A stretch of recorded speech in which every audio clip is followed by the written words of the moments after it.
Good afternoon. We have just finished an extraordinary summit of NATO leaders to address the biggest threat to our security in a generation, President Putin's war against Ukraine. The people of Ukraine are resisting with courage and determination, fighting for their freedom and for their future. We stand with them. President Zelensky addressed us with an impassioned message, thanking NATO allies for the significant support we are providing and stressing the vital importance of even more military assistance. Today, NATO leaders agreed that we must and will provide further support to Ukraine. We will continue to impose unprecedented costs on Russia, and we will reinforce allied deterrence and defense. Leaders approved our 4 new battle groups in Bulgaria, Hungary, Romania, and Slovakia. These are in addition to the 4 already in the Baltic countries and Poland. So we have 8 multinational NATO battle groups now, from the Baltic Sea to the Black Sea. Across Europe, there are 100,000 US troops supporting NATO efforts, and European allies and Canada have also stepped up.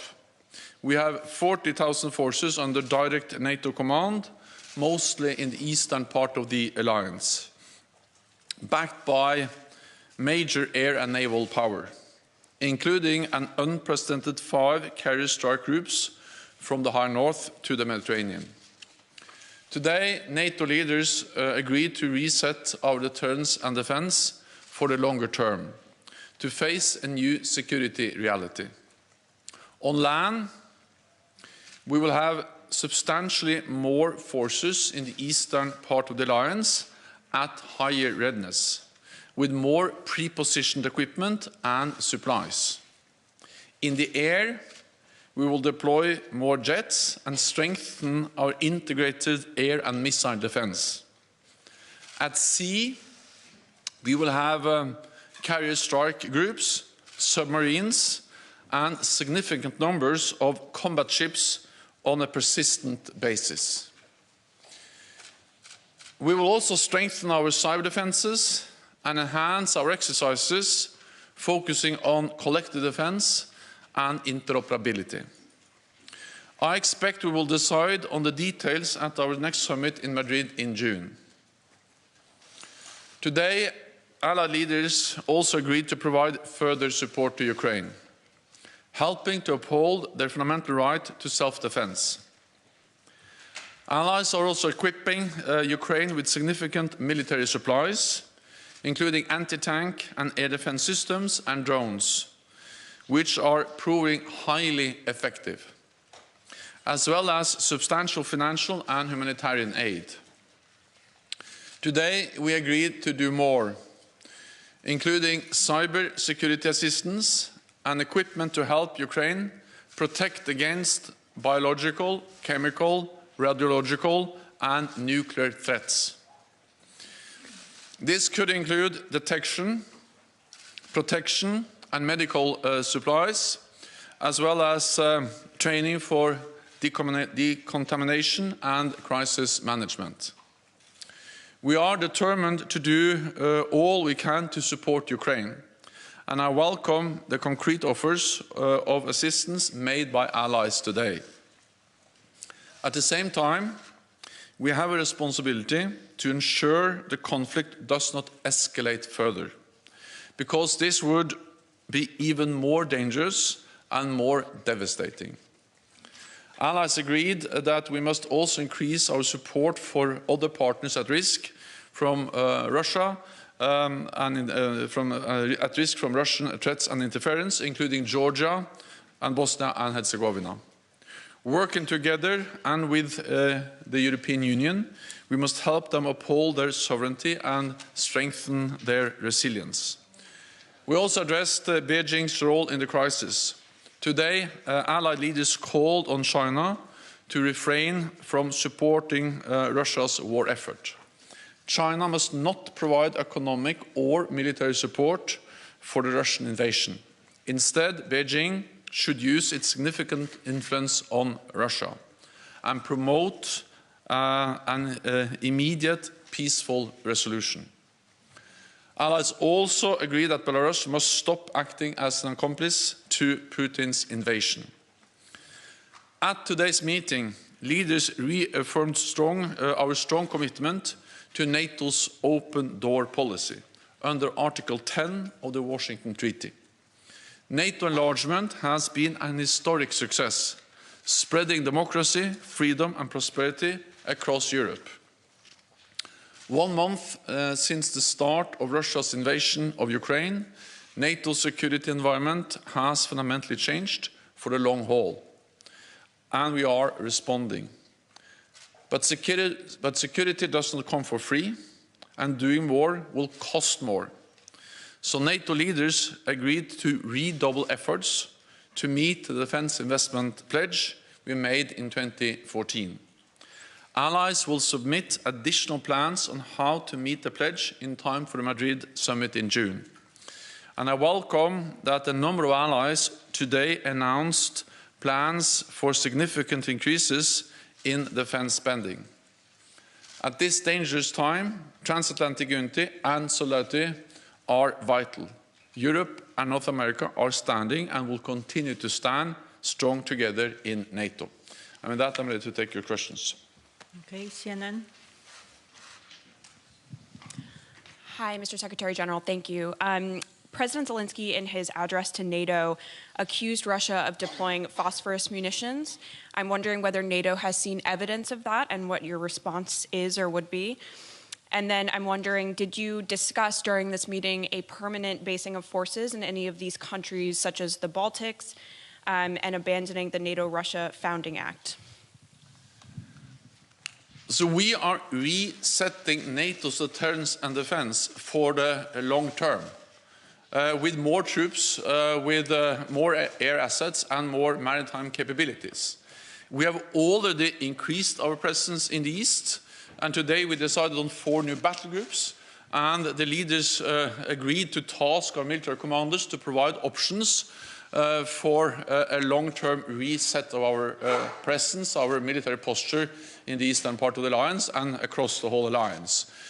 Details will be then decided at our summit in June. But that comes on top of what we have already done. So this is long-term. We are prepared for long haul because we can already today say that the Russian invasion, President Putin's invasion of Ukraine, has changed our security environment for the long term. It's a new reality. It's a new normal, and NATO is responding for the long term. We have seen very credible reports about the use of military force against civilians, and of course this is of great concern for all NATO allies. NBC. Secretary General, thank you for taking my question. How do you believe NATO will respond if China begins to support Russia economically and perhaps with military supplies? And also, do you believe that there's a role to play for NATO when it comes to alleviating energy costs? And I'm talking about speaking directly to Saudi Arabia and other OPEC producers. Thank you. So NATO allies are coordinating their efforts when it comes to also energy security, and it was also addressed in the meeting today to step up supplies, to diversify sources of supply, and also to reduce dependence on supplies from Russia. And later on today, I also participate in the G7 meeting, and of course, in different frameworks, G7 working with the EU, there are different formats where NATO allies address the need to strengthen energy security and reduce dependence on Russian oil and gas. Our message to China is that they should join the rest of the world and clearly condemn the brutal war against Ukraine and not support Russia, neither with economic support or, of course, not with military support. Okay, we'll go to Interfax Ukraine, lady in the second row. Yeah.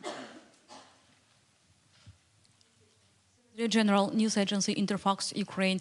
I would like to ask you if Polish leadership put at the table today for discussion the proposal to send peacekeeping mission to Ukraine, and if yes, what kind of discussion it was, and is there some conclusion?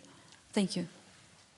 Also, we discussed a wide range of issues, and the message is that we have to stand united. And also that we need to provide support to Ukraine, but at the same time, we have a responsibility to ensure that this conflict do not become a full-fledged war between NATO and Russia.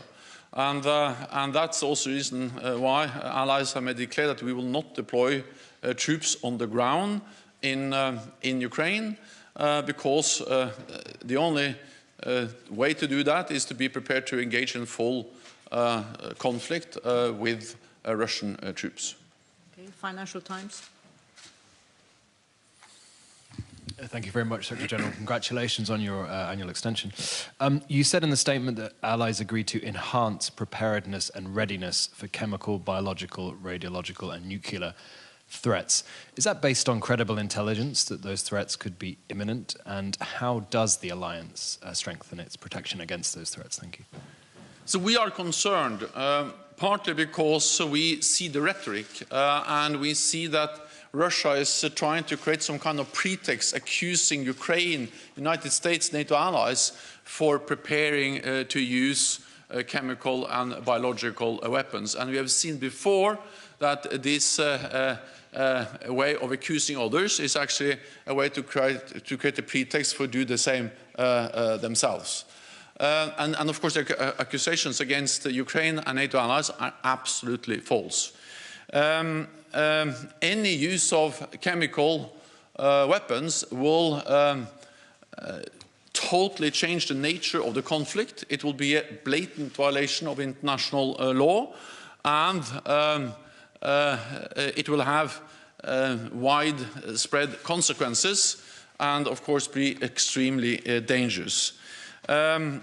It will affect the people in Ukraine, but there's also a risk that will have a direct effect on people living in NATO countries, because we can see contamination, we can see the spread of chemical agents or biological weapons into our countries. We also know that Russia has used chemical agents against its own opposition, and they have used it on NATO territory in Salisbury before. And we also know that Russia has facilitated, supported the Assad regime in Syria when they used chemical weapons against their own population.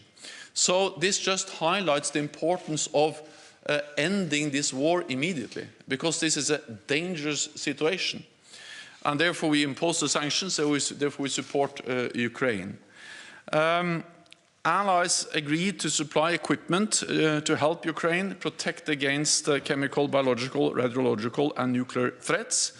This could include detection equipment, protection and medical support, as well as training for decontamination and crisis management.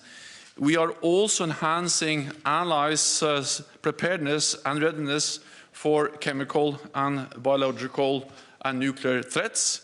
Our top military commander, General Walters, has activated NATO's chemical, biological, radiological and nuclear defense elements, and allies are deploying additional chemical and biological and nuclear defenses to reinforce our existing and new battle groups.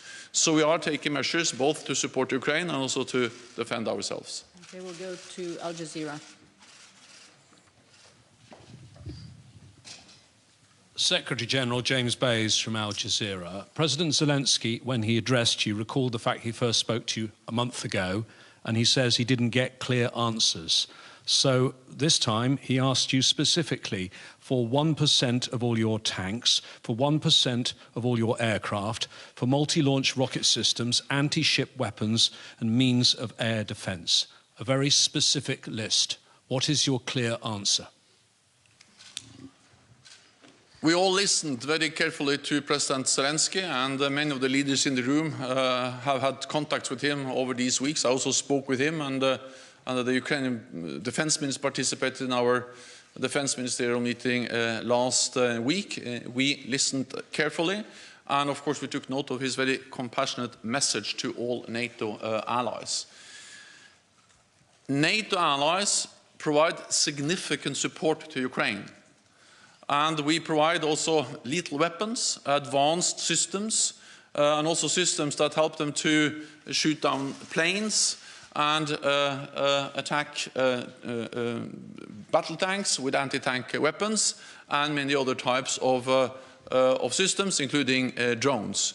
I will not go into the details of the exact type of systems we are deploying.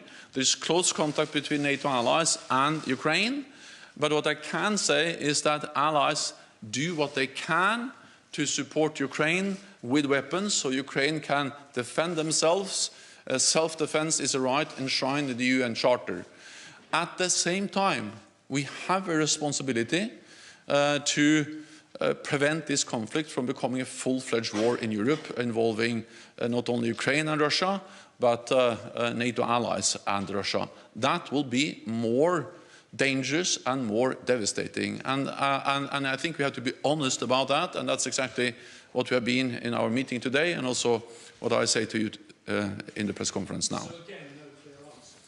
Well, what we do is that we are delivering a lot of equipment, and that is an answer, but I will not go into the details. I don't think that's wise for operational reasons if I listed exactly what and when and how. We are delivering essential equipment to Ukraine. NATO allies have stepped up, and it's essential for the progress they have been able to make in the fight against the invading Russian forces. Thank you very much, colleagues. I know there are many questions. I'm afraid the Secretary General needs to go to the G7 meeting, but there will be other briefings throughout the day. Thank you so much. Thank you.